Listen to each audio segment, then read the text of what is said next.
我要设计一个让我家从此干净整洁的柜子。这里原本是玄关，现在我要把它做成一个收纳系统。开始干活啦！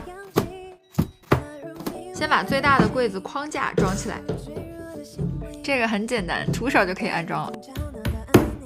第一个完成，第二个完成。原本这里的深度呢是50，我买的是55升的柜体，稍微凸出来一点点。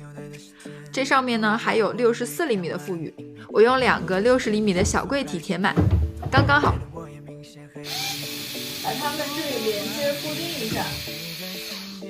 这边我准备用来放穿过1次但还不用洗的次净衣，装个挂杆，可以放至少20多件，这样沙发上就不会再堆满衣服了。接着安装柜门。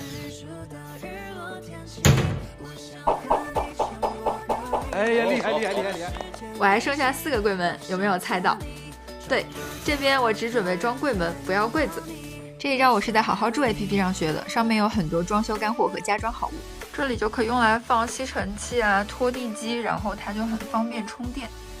如果说家里有扫地机器人，还可以这样打开柜门，让它直接出来。我在好好住 APP 上种草了很多收纳好物，比如这个洞洞板，把它装在墙上，再配合这些挂钩配件，就可以把工具都上墙收纳了。还有这个轨道隔板，我在上面被种草以后就直接买了，装在柜子里面用来放鞋，这样子抽拉拿取真的超方便。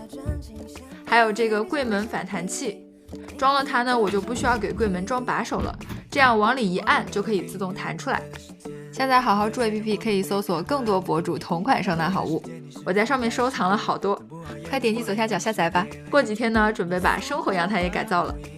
这一整面柜子其实我还有个想法，就是可以这样把一面柜门拆下来，里面放上绿植和灯光，就有了立体化的感觉，或者鱼缸鱼，你们有什么好意见吗？